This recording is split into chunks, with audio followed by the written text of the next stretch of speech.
हरे कृष्णा, राधे राधे। तो फ्रेंड्स, आज की वीडियो में मैं माघ स्नान कैसे करते हैं और माघ स्नान करने के बाद जो उद्यापन होता है तो उसमें क्या क्या करना होता है, सारी जानकारी आपको इस वीडियो में देने वाली हूँ। तो फ्रेंड्स, माघ स्नान जैसे हम कार्तिक स्नान करते हैं, इसी तरह से माघ के महीने में स्नान शुरू होता है। जो सन 2026 में 3 जनवरी से पौष पूर्णिमा है, तो इस दिन से ही माघ महीने का जो स्नान है वो शुरू हो जाते हैं। तो ये करने से हमें भगवान विष्णु की बहुत ज़्यादा कृपा मिलती है। तो फ्रेंड्स, ये स्नान जो है वो सुबह 5 बजे से 5:30 बजे तक कर लेना चाहिए।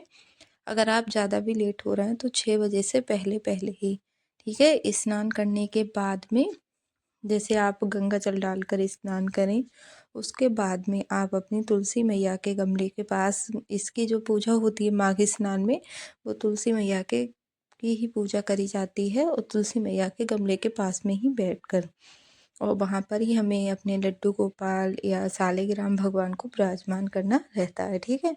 तो आप स्नान करने के बाद में आ जाएं। फिर उसके बाद में फ्रेंड्स, आप अपनी तुलसी मैया, क्योंकि जब हम किसी भी पौधे मतलब देव वृक्ष की पूजा करते हैं तो हम सबसे पहले जल सींचते हैं। तो आप थोड़ा सा जल डालें जिससे हमारी तुलसी मैया ख़राब ना हो, क्योंकि ठंड का समय है फ्रेंड्स। फिर आपको तिल थोड़े ज़्यादा मंगा लेने हैं, क्योंकि जो माघ का महीना है इसमें तिल का बहुत ज़्यादा महत्व होता है, तिल दान करने का, और पूजा में भी तिल ज़्यादा प्रयोग करे जाते हैं। फिर आप तुलसी मैया को पहले जल चढ़ाएं और अपने लड्डू गोपाल या सालिग्राम भगवान के लिए आप स्नान करा लें, ऊनी वस्त्र पहना के। फिर उनको विराजमान करें और किसी आसन पे, क्योंकि ठंड का समय है और तुलसी मैया के गमले में कर रहे हैं आप तो मिट्टी बहुत ज़्यादा ठंडी होती है, या फिर अलग से चौकी लगा कर भी कर सकते हैं। उसके बाद में आपको हल्दी से स्वास्तिक बनाना रहता है, ठीक है। हल्दी से स्वास्तिक बनाना बहुत ज़्यादा अच्छा होता है। जैसे हम गणेश भगवान को विराजमान नहीं कर पाते हैं, लेकिन जो स्वास्तिक चिन्ह होता है वो गणेश जी का ही रूप होता है। तो इस तरह से आप स्वास्तिक बना लें और उसके बाद में तुलसी मैया के और लड्डू गोपाल के चंदन से, सिंदूर से, रोली से तिलक करें, मतलब तुलसी मैया के सिंदूर लगाना होगा। और आप वस्त्र रूपी कलावा पहनाएं और अपने लड्डू गोपाल और सालिग्राम भगवान जो भी आपने विराजमान करें उनको जनेऊ पहनाएं। और फिर रोज़ाना आप कलावा भी पहना सकते हैं, पहले दिन आप जनेऊ पहना लें। और तुलसी मैया को अगर आपने नई साल वाले दिन चुनरी उड़ाई तब तो कोई बात नहीं है, वरना आप नई चुनरी उड़ाएं, ठीक है। और ये तुलसी मैया जो हमारी हैं, इनका हम विवाह कर चुके हैं देवउठनी एकादशी पर, तो हम इनको सिंदूर भी लगाते हैं। और कुछ ना कुछ आपको श्रृंगार का सामान भी चढ़ाना रहता है, ठीक है। आप पहले दिन भी चढ़ा सकते हैं या फिर माघ के महीने में कोई से दिन भी वो सामान चढ़ा सकते हैं। और फ्रेंड्स, आपको दीप जलाना होगा और दीप में थोड़े से तिल डालने होंगे। जितने तिल हमारे चटकते हैं उतने हमारे पापों का नाश होता है। और दीप जला लें, धूप जला लें, इस तरह से आपको।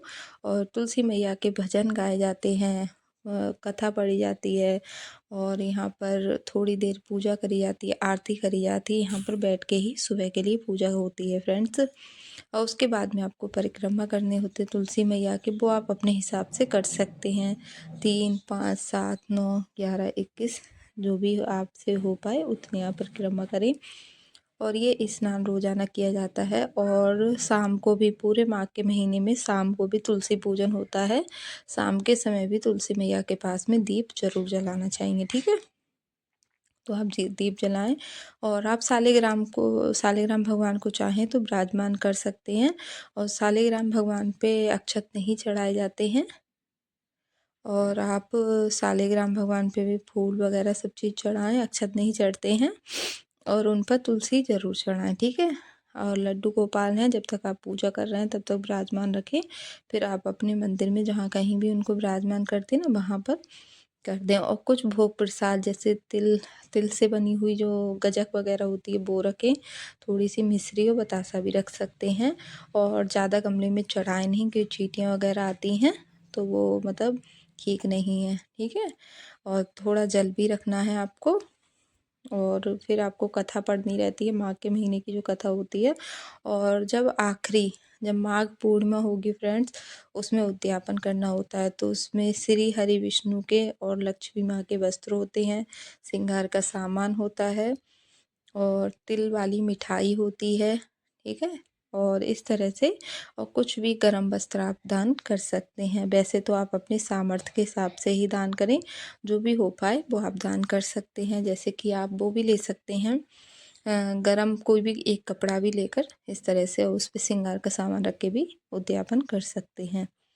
तो इस तरह से और फिर फ्रेंड्स आरती करनी होती है और सभी लोगों के लिए घर में आरती देनी होती है और शाम को भी पूजा करनी होती है। शाम को जल वगैरह नहीं चढ़ाते हैं तुलसी मैया पे।